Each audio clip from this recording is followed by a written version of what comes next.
Moving into the specific symptoms of PTSD, of trauma-related disorders, I'll move through the different clusters. And there's 4 different clusters I'll talk about, and I'll start with the index event.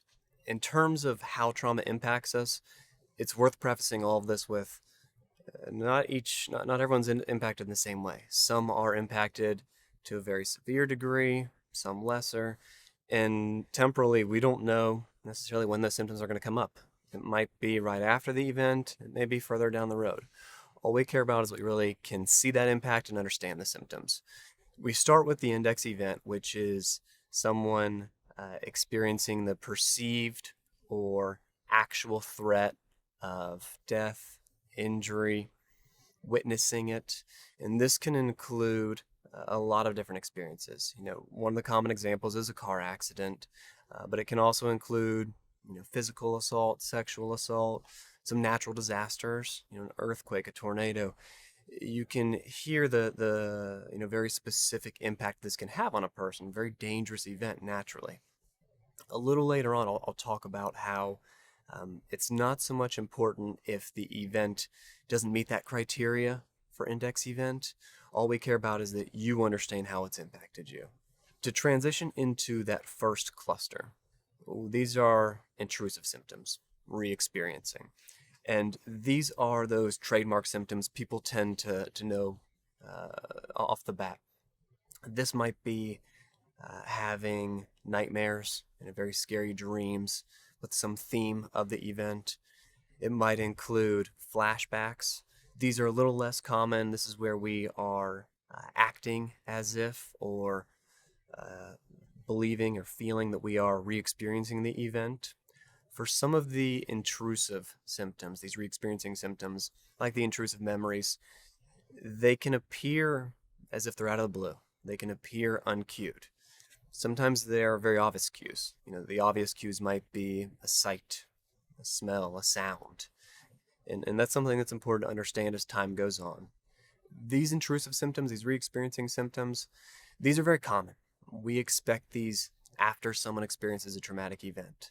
These are very typical, and they can present themselves at times that are, involving us trying to relax, when we're trying to go to sleep, when we're bored, when the mind is not very active. That's when we can see some of those intrusive symptoms really start to come into the mind. The next cluster of symptoms, this is increased arousal and reactivity, and we can see in some individuals, they're very keyed up, they're on edge, they're having difficulty relaxing. They can have some of those startle responses. They may feel very on guard when there isn't an actual threat or it doesn't necessarily seem obvious as to why they would be on guard. We can also see irritability, outbursts of anger. These are all very common and very obvious in that physical sense. This involves not being relaxed. It's that fight-flight system that you can see going off, that flee or fight that leads us to feel very engaged, very on. The next set of symptoms involves persistent changes in our cognitions or our moods. We may see someone have a lot of difficulty experiencing pleasant emotions. Maybe they feel very depressed or angry, or emotions such as shame or guilt. That's expected. That's something that tends to come up with trauma, and those tend to be lasting moods. They may also have some difficulty experiencing more of those pleasant emotions. They may have difficulty feeling happy, feeling joyful, and when they start to feel that, they may notice themselves feeling awkward, feeling abnormal almost. Those are the persistent changes in the moods. When we look at the persistent changes in the beliefs, this is where trauma really has its impact.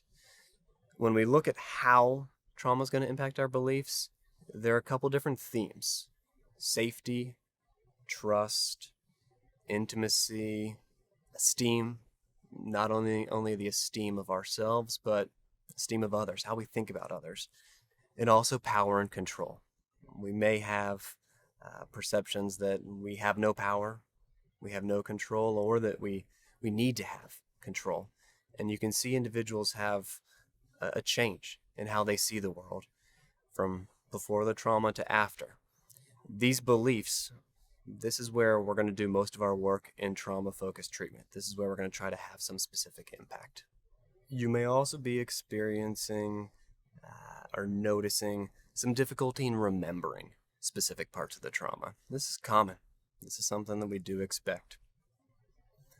The next cluster of symptoms is avoidance. And this is what we're really trying to target in some of the treatments. We know that avoidance maintains those beliefs. So if we're talking about trying to get you back in a car after a car accident, we want to make sure that you see that as a step that you'll take eventually, certainly not in the beginning, but we want you to understand what that avoidance might be doing if you haven't gotten back in the car, if you're feeling very distressed in the car. It's very natural for us as people to avoid things that are distressing. And when there's a distressing memory, distressing emotion, guilt, shame, embarrassment, we tend to move away from that. We really want to make sure we understand it. We're able to label it. You can see, all right, yeah, I'm feeling guilty, I'm feeling hurt. And that you can also understand where that's coming from and why we're feeling that. The avoidance is the component that, there's very much a behavioral part. If it is approaching a place in our lives that reminds us of a traumatic event, or it's, hearing a sound, a song, certain smells that remind us. If you want those in your life, we want to make sure that you can have those in your life. You can enjoy the things you want, and that we're not making our life, our environment continually smaller as we try to avoid these things that do remind us of something so painful.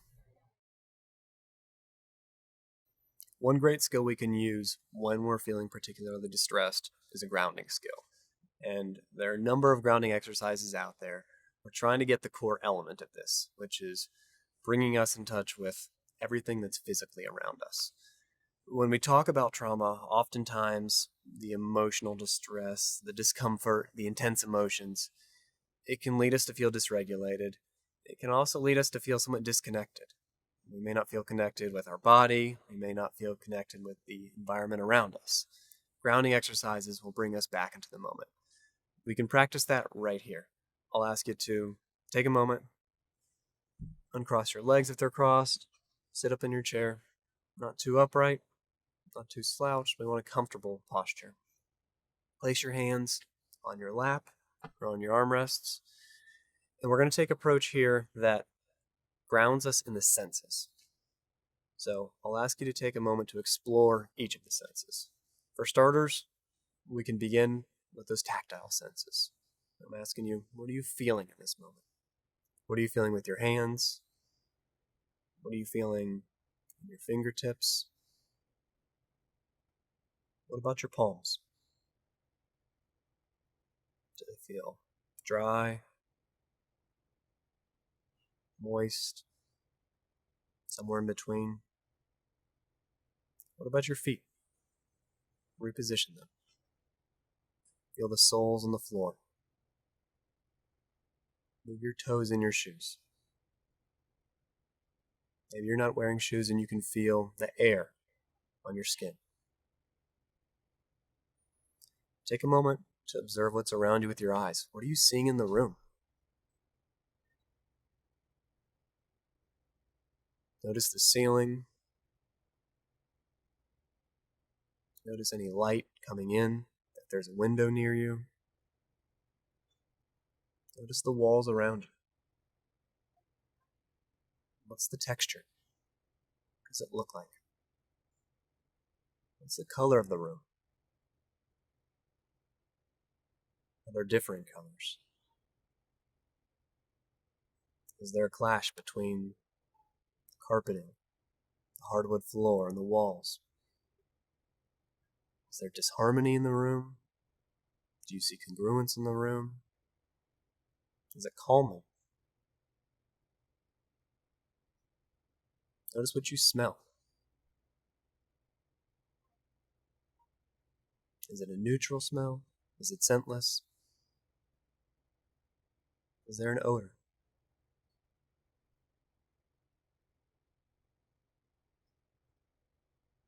Is there a taste in your mouth? Feel your tongue. Have you consumed something recently? Have you drank? Have you eaten? Now, what do you hear? Is the room loud? Is it quiet?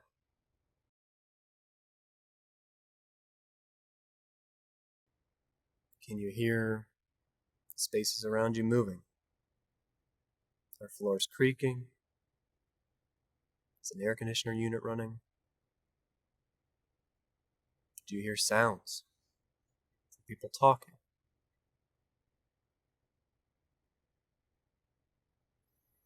We're asking you about all these specific senses to try to help you tap into the external. When we're feeling dysregulated, when we're feeling intense emotions, oftentimes we're very involved, very tapped into the internal. And this brings us back into the environment. This is a skill you can practice any time of day. When you're starting to notice that your emotions are more intense than you would like, and you may not feel as connected to the moment as you would like to be.